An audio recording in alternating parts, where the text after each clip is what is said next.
Hello and welcome to GPTV on Tuesday, the 6th of October. My name's Philip Kingston. And I'm Gary Peer. Gary, the world has got back to some semblance of normal. And when I say the world, of course, I'm referring to the real estate world. Great to be 7 days into actually showing real people through real houses. It's a very new experience, Phil. It seems so long ago since we could actually take someone physically into a property with all of the, the PP gear and everything else. But nice to be able to show. And aren't there a lot of people around looking at properties at the moment, Phil? Some of our inspections, very busy. Well, when I say inspections, of course, I mean private one-on-one inspections. A lot of people around. Bit of a buzz in the market, Phil. Well, Gary, I showed a client through a house on Saturday, and I was so emotional at actually physically being in a house and physically seeing another person. I went over to give them a hug, and then of course they stepped back, and I realised that's an absolute no-no. So as excited as we might be, hugging is still off the real estate agenda. Well, look, Phil, it's been off a lot of different agendas. If I look at the American election now, Joe Biden, known as a hugger, that's got him into a bit of trouble as well. And of course, look, the debate. Let's just talk about the presidential debate. I thought that debate was inspired by GPTV. I really did, because it reminded me of when we would stand next to each other, basically abuse each other, and I think that they've just taken it to another level. And I reckon we should get some royalties for that, Phil, because I reckon that we inspired that debate. And there's no question. There's one thing the Americans do really well, is that they take something and then magnify it. Because we've had a lot of feedback from GPTV viewers over the years about how sometimes the level of intensity of discussion, they wonder whether we can still be mates at the end of it. But these guys were on steroids, and I think Donald Trump has shown his true colours yet again. Well, you haven't called me a clown, Phil, and I think it was Biden that did that. And clown or an idiot, or shut up, which is good. We haven't gone to that level yet. So, who would have ever thought that any two men speaking would make GPTV look like a classy show? No, it wasn't an idiot. It was smart. It was, don't say you're smart. Well, of course, neither of us have ever, knowing our poor grades, neither of us have ever been accused of each other talking about being smart. I think that's no issue there. Well, look, I've got to tell you, watching the American elections and the campaign, it's like watching, I'm not sure whether it's like watching a slow motion train wreck or a train wreck on actual fast forward. And of course, whether you support Trump or you like him or you hate him, and I have both views. I like and don't like him. But I tell you one thing, what an irony for him to get COVID. I mean, it's a sad thing, but what an ultimate irony of somebody that actually openly was dismissive about the dangers of it, copping it. So there's certainly a lot of irony in that, Phil. But we are living in a crazy world. It's like you say, it's like watching a movie unfold in front of us, and you wonder in the future generations how we'll look back to this period. People will speak about it and just shake their heads, and probably I don't think we'll ever see anything like it again, Phil. I have a sense that history won't judge this time too kindly. But one of the interesting things, and now this is a serious comment, Gary, because if you think about it, America is still the #1 superpower in the world. I mean, obviously the Chinese are catching up pretty quickly, but they are the #1 superpower in the world. And on top of it, they've always really been the leading democracy in some ways in the world. The thing that I was taken by watching the debate was how gentlemanly Australian politics is by comparison. We have a prime ministerial debate in this country where everybody agrees on who's going to ask the questions. They agree on what the rules for the debate are, and then stupidly for Australia, they then follow the rules. So apparently that they'd spent weeks organising this debate, weeks agreeing on all of the rules, and then of course Trump just comes out and goes, there are no rules. You don't bring a knife to a gunfight. Well, I think that we saw, probably maybe Paul Keating's time, a bit of aggressive and a bit of abuse. He was pretty good at slinging it out there, but he was, but he never cut across people in the debates. Like his speeches were, powerful and pretty full on. But, you know, in a debate, it was always, I mean, in Australia, by comparison, we are very, very decent, law-abiding citizens. I think so. And you see this with Europeans as well. They come here and, of course, you know, even the body language and the confrontation and the fast, you know, the way some people in Europe speak quickly and they're very direct. And, you know, we have got that kind of English gentlemanly way about us in Australia. And combine that with the relaxed beachside life, Philip, I think I like the Australian demeanour. But it's alien to us to see people going that hard at each other. It was like a massive testosterone. You know, I mean, you can understand teenagers, but these guys from their 70s. Anyway. Can you imagine what they must have been like as teenagers, or Trump at least? But ultimately, you know, coming back to Australia, we're really quite pathetic in comparison, because keep in mind, this country was founded by convicts. I know. What's wrong with us? We're just giving all of our criminal ways away. And it's even like in Victoria, you know, we're following all of these rules, and, you know, people are saying, well, come on, why don't we rise up and be a bit more rebellious against some of the stuff that's going on? And people are saying, well, that's not safe. But, you know, we celebrated Ned Kelly at one time, didn't we, Phil? Yep. He was running for Prime Minister of this country once. He was. Anyway, look, we're getting right off the track. This is a real estate show, Phil. Yep. Property. We've got some things to talk about. One of those things is to talk about the great art competition, Phil, the great drawing competition. We've got the winner and the runner-up there to talk about shortly. But before we get to that, and a couple of other things to talk about, I just want to talk about one of our wonderful local inspirations, a chap by the name of Gabi Lebovich and his brother Hezi Lebovich, who have written the book Catch of the Decade, Phil. And I think I want to just promote that right here on GPTV, because, of course, they started Catch, or Catch of the Day, an incredible, really very much a rags to riches story of these brothers who took something from a small web, you know, kind of internet or web-based sales idea to something huge that they sold out for hundreds of millions of dollars. What a great story, Philip. This is Catch of the Decade, Phil. And Gary, we were lucky enough to have Gubby come on and talk to our entire team a couple of weeks ago, and he's just so accessible, you know. There's a guy that has obviously made a fortune, but he's kept his feet completely on the ground, because he's just as accessible today as what he was when we first sold his first property.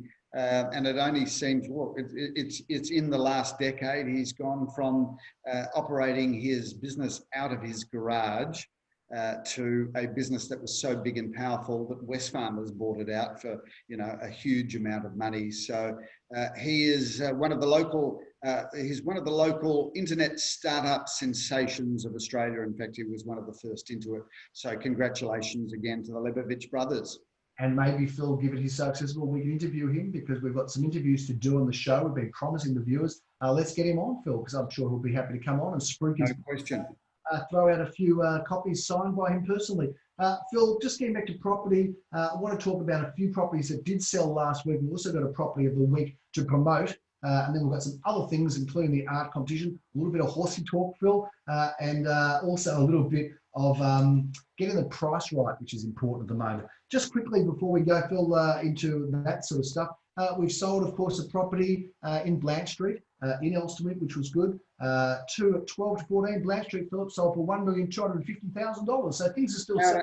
Shout out to Joel Sir, who was the one that was responsible for looking after it in the first instance. But shout out, of course, to Darren Congold and his team, who introduced the buyer. And the viewers will be obviously very familiar with the fact that we do move our buyers around, and we make all properties open to all salespeople. And there's just a classic piece of teamwork where Joel's brought the property in and has started to market it, but somebody else in our organisation has brought the buyer through and successfully sold it. So shout out to that team. Amongst our other sales, Philip, also Hill Street, Bentley East, and off the plan, we're almost completed building. We dominate that street, Hill Street. I don't know what it is, but there's no Hill Street blues in this company, Phil. None whatsoever, Gary. So shout out to Julian Millman and the new projects division, because they are making great inroads into brand new property, either that is being constructed or completely off the plan. So well done to them. They're having some great townhouse success. They are indeed. Now, Philip, I want to talk about this project in Glen Huntly Road. We've been fortunate enough in this fantastic project. I think it's number 822 Glen Huntly Road. Well, it's actually 818 to 822, Gary. So there's two addresses there. Two addresses, and there's two properties, Philip, that are fortunately left over from this development that has sold so successfully off the plan. We have two, Philip, one on the ground floor with courtyards. I'm going to show some images of it while we're talking, Phil. We've got the one downstairs, which of course has got its magnificent courtyards, beautiful entertaining spaces, magnificent finishes, and another one upstairs with a full-size terrace, Philip, terrace balcony / terrace, which of course opens to the northern sunlight. Philip, these two apartments in this beautiful building are absolutely a wonderful opportunity for somebody who might be, wanting just magnificent, low maintenance live, an empty nester, young couple who can't or don't want a lot of land. Phil, I love this project. Your thoughts? I think this is a really good development produced by Urban Inc. A fellow by the name of Danny Chiama is behind this project. He's a very experienced developer and knows how to put things together really well. I think one of the standout features to this property, Gary, other than all of the obvious that, the fittings are fabulous, the fixtures are fabulous, the floor plans are great, but the entire development actually orientates towards the north. And it can't really be built out at any point because it's on Glen Huntly Road and you've got distance from the shops across the road, but it all faces north. So all of the northern sunshine is just hitting straight where you want it, which is straight into your kitchen meals family room. So whether it's the ground floor one with the courtyard garden or it's the first floor one, it's just a stunning development. And of course, to have two trams on your doorstep, to have Princess Park within walking distance, the wonderful cafes of Glen Huntly Road, that is really good real estate. And nice and convenient, Philip. You've got parking through the side street, straight into the basement, secure, up into the lift, through the lift into your apartment. Wonderful, wonderful opportunity. Phil, just want to also talk about some other stuff that's going on in the world of property, Philip. We've got those offerings, we've got those, but we talked a little bit in our sales meeting yesterday about the importance of getting the price right, because Philip, there hasn't been a lot of sales. What does represent a good price now for a vendor? It's an interesting concept, and I think that it's never been more important to be right on the ball on price. So when you're selling something now, or if you're a vendor and you're accepting an offer, it's the right price. How do we make sure that vendors get the right price right now, Phil? Well, I think it makes it easier for us as an organisation, Gary, because we make so many sales. We've got so many strong points of reference. So, if you're an agency that might make 5 sales in a month, then it's hard to actually get a litmus test or an understanding of what's going on in the market. But because we're across such a large territory, because we've got so much daily stats, whether it be the incoming phone calls, the incoming internet inquiry, the number of hits on each of these properties, and we measure them on a daily basis. So we've got a good yardstick of what's happening in the market. But then, I think it's a matter of cross-referencing the offer that you've got against the last 12 months of sales, knowing that, the market started picking up in October, really, of 2019, where it really peaked probably February, March of 2020 before we went into this whole COVID unusual new market. So I think that there's many reference points. So as we said in our sales meeting on Monday, it's a matter of cross-checking all of the inquiry against the price over the last 12 months and knowing that there was an October burst and a February high point or a March high point, and just measuring the offer that's on the table against all of that activity makes it easier for us. I think so, Phil. It's very much about resources right now. And I know that, this is not just about boasting about size, but it's what it really means to a vendor, because if you don't have the resources, firstly, we can't have, an open for inspection on the weekend like we traditionally could. So for a lot of real estate companies and agents, they'd allow half an hour. That would be their weekend on Saturday, some and Sunday, maybe during the week. But now, some of our guys have had 14 inspections on a day, and that is 14 15-minute inspections separately. So if you don't have the number of people to service your properties correctly, it's hard to be able to give vendors the opportunity to make sure that they get the right coverage, the right spread, and the right price. And of course, we have a number of ticks and checks and balances, Phil. So if somebody wants to sell something, we make sure that the numbers through have been sufficient. We make sure that we're workshopping with against other buyer interests, other interesting comments from the team, and other sales, which often are undisclosed as well, but luckily because we're making them, we're privy to them. And also, of course, making sure we bring everybody back. So all of those things make, I suppose, a very compelling point for the vendor to know that the price was right, Phil, because if the price isn't right, you shouldn't be selling. And interesting, Gary, I mean, I look at the sales that we've made through lockdown, and, you know, we've made a lot of sales, obviously not nearly as many as we normally do in a July, August, September quarter. But we've made so many sales that we're able to see that there is a pattern to the sales. And I think the pattern to the sales is that the prices have been maintained pretty much. Yeah. I don't think any of the sales that we've made right through up until the sale in Blanche Street and Hill Street, all of these sales are coming in at exactly what we thought we would get for them. And you know, if we're guilty of anything at Gary Pearson Associates, is that we're a very optimistic company. We tend to very rarely look at pricing from a negative standpoint. I think that we've always been aggressive around pricing. We chase the highest price. And I think that all of the prices that we've made right through this period have all been towards the top end of expectations. No question about it, Phil. We have been probably even a bit surprised actually, because you know there was so much gloom and doom. We wondered whether that would filter through to what buyers thought they should be paying. But you know, people are paying precedented prices. They're paying prices that we got early in the year when there was a kick in the market. Things were good. So it's going to be really interesting to see what happens the next month or so. And I think also too, Gary, is that most people, you know, if you spend your time reading the newspapers or watching television, really what sells newspapers or eyeballs on television is generally bad news. So you just get a lot of bad news in the media because that makes a story. But ultimately, you know, the flip side to that, you know, I was talking about this. I was having a chat with my father yesterday, and we were talking about unemployment, and he was talking about the Great Depression of the 20s and early 30s, where unemployment peaked, I think, at 30%. And then he said, as you can say when you've, you know, got decades of wisdom, he said, look, you know, 30% of unemployment is horrific, but that means 7 out of 10 people still had a job. And when you start to think in those terms, I mean, unemployment in Australia, let's call it 8%, and I'm not sure that it is, it's probably lower than that, but if we call it 8%, that means 8 in 100 people are without a job, but 92 in 100 people do have a job.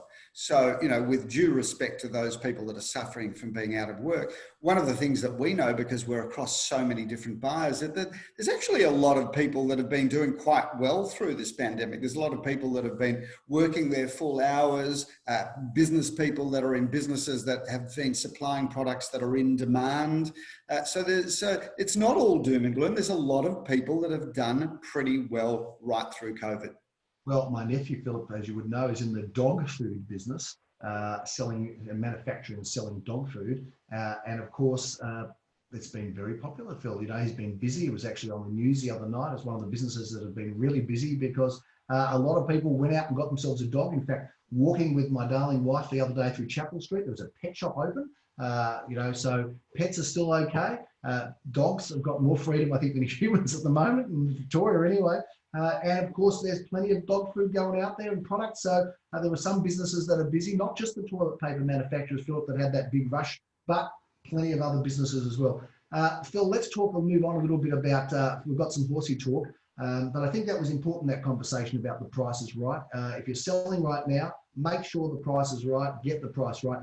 Phil, I've got 2 horses on Saturday running, one in the Group 2 Scalacci Stakes at Caulfield, a horse by the name... The Scalacci Stakes, Gary. What's a Scalacci stake? Well, it's not something you eat, Philip. It's a race. And Scalacci was a great horse. A Group 2 weight for age, order of command. I think with Damien Oliver will be riding on that, Philip, and running on that. And National Choice runs in the Group 1 Guineas, Philip, which is a very, very, very exciting, prestigious, big race. If it wins that race, Philip, I tell you what, I'm going to be getting out the big cigar and puffing away because that's a very, very exciting, it's a colt, Philip, so it goes up in value a lot. I've got to tell you, Phil, it's very exciting. Very exciting. You know, Gary, if you've got two horses running this weekend, I mean, you've got to have a fairly large stable to have two runners any weekend, I would have thought. So, you know, for the viewers that are watching, you know, there are some big names in racing, and Gary Pires is quickly emerging as one of the big names in racing. And could you just tell me, just because I love hearing the name, the Sheik's name that has a lot of horses? Hang on a second, let me give you just a bit of a build up, because I do love a business card with this name on it. Sheikh Hamdan bin Bashir Al Maktoum, Philip. He's very, very successful with his horses. And, you know, and then... Sorry, what was his name? Sheikh Hamdan bin Bashir Al Maktoum is one of those sheikhs, Philip. I'm not sure he's the best sheikh with racing, but those blue colours of the sheikh, they knocked off Order of Command last start into third place, but we're going to no surprises there. No, so I'm definitely a long way behind the sheikh. I'm actually quite a lucky owner, Phil, because I don't have that many horses to have one in a Group 1 and Group 2. And in fact, the one in the Group 1, I've got a very small share because it was quite an expensive horse, Phil, I don't mind saying. So I've got a small share. But if that one wins, Phil, oh boy, it's a colt. It could be worth a lot of money. So just so I understand, a Group 2 race is the Group 1, which is clearly the leaders' races. And then there's the Group 2, which is the egg and spoon race for horses, is it? Oh, no, Phil. It's far from that, I can tell you. Or is it they're all in sacks? And the sack race. I got to tell you, Phil, I've been to Ararat on a Friday to see a horse run where the jockey came out with a cigarette in his mouth riding the horse. Okay, so I've been to the dregs of racing. This is the highs. Unfortunately, I can't go there, but this is a very exciting national choice, Phil. Came third at 50-1 last start, so you never know. Could be some chance in the big Group 1 guineas at Caulfield. Very exciting. Anyway, let's get away from horses. No, just to finish it off, right? You've been involved with races since you were probably, what, 13? My mother dragged me into the TAB by my ear, said to the guy behind the counter, he's underage, don't serve him, took me out by my ear, and I turned around and winked and I said, I'll see you Saturday. So I was always a hopeless case. So from a very early age, just in terms of do you reckon you're at break even, in the money, or well behind? Look, I think I'm a very lucky guy, Phil. I've lost a lot of money. I can tell you that much. It is a loser's game. Make no mistake about that. You can have a win, but to be overall a winner, no, I'm not that. I stand as a very honest, losing horse owner and punter, although Order of Command's been a great success story, Philip. What do you reckon that with the Sheik, what was his name again? He come down with Bashir too, yes. Would he be in the profits, or would he also I think there's Sheikh Hamdan bin Rashid Al Nahaya as well, or something like that. But look, I don't know if he would be. I don't know if Lloyd Williams would be, Philip, because he spent many millions. He's won the course of 7, 8 Melbourne Cups. I'm not sure anybody in racing really has made money, Philip, except maybe the Sheik has. I don't know. The Inghams, maybe, they had a very good horse, or a couple of good horses. And of course, one of the Inghams just passed away last week, sadly, Philip. But look, we're getting too much on horses. Let's get to the great art competition. Yeah, Philip. I've just got to check my phone, Gary, to see whether we've got a winner. Competition. This is very well planned. Look, in second place, have you got the winner? Because I'll go to second. I haven't actually. Okay. Well, so I'm just, yes, I do, Gary. Now let's go to second first, Philip, because Wilma comes second. And look, I think we should put up all the images. Let's flash through all the images now, because thank you to all those people who have participated in the great drawing competition. Well, we're just showing the winner's circle, Gary. We're not. Let's show them all, Phil. Let's show them. No, we're showing the winner's circle. So the 5 or 6 that we narrowed it down. Yeah, let's show the finalists. We've seen Wilma there a number of times. Good on you, Wilma. She's had a good crack showing us some beautiful art, although maybe it's stuff that she had sitting around for a lot of time. But let's Get Laid is one of the great pieces that she's put in here, Phil. Anyway, and I like this one with the snail, with the Gary Peer logo also up on the screen right now. But Phil, there can only be one winner. There is a second, and in second place, with a $100 voucher to Los Chicos, enjoy it there. You can have a couple of meals for that there. Wilma, well done, Wilma, in second place with your Let's Get Laid, which, of course, you could look at that in a number of different ways, but we stay away from that. The number one winner of the great art/drawing competition, Phil, goes to... Well, let's shout out to Bill, who has done that wonderful home in a boat, Gary. Yes. So he's been able to combine a whole series of things there. So it was stiff, Gary, but well done to Bill. We did like that one. Of course, we loved Wilma's and all of the other people that put a painting or a drawing in. Well done. Thanks for getting behind it. And so if we've helped you get through COVID by giving you something to do, we can be pretty proud of that too. Got some good jigsaw puzzles of houses now too, Phil, actually, which is interesting. Yep. If they want to talk about that. But so Bill is the winner. Congratulations to Bill with he's done a beautiful image here. Let's have one more look at it, Phil. He's got the fantastic bathing box in a boat with a bottle of wine, with our logo at the back, Phil. I think maybe a bit of ego contributed to the win or the judge's decision there, but well done and congratulations to Bill. Phil, that's a big wrap on GPTV. We've got horses, we've got books, we haven't got into any mini-series. We're going to stay away from that, although I hear the Bureau is very good. But Phil... Bureau is incredible. Bureau is one of the best things that we've ever watched. I'm watching Succession at the moment, Philip, which I've got to say... Right up there, fascinating. But you've got to watch, Gary. You have to watch before the presidential election. You've got to watch Hillary, which is on SBS, and you've got to watch Comey, which is the most fascinating thing you'll watch this year, which is on Stan. I'll see it. I don't think I've ever seen a series before like Succession where every single character is horrible. That's quite interesting to see that. The most incredible show. So many horrible people in one show. I'm looking for someone good and something good to emerge. But anyway, I'm still enjoying it. Phil, that's a big wrap on GPTV. We bring you the positive news. Last week's heading, of course, was your daily dose of, or weekly dose of positivity and optimism, Phil. I think today's got to be The Price is Right. A big wrap on GPTV. We'll see you next week as spring gathers momentum in the real estate world. I'm Gary Peer. I'm Philip Kingston. Have a fantastic week.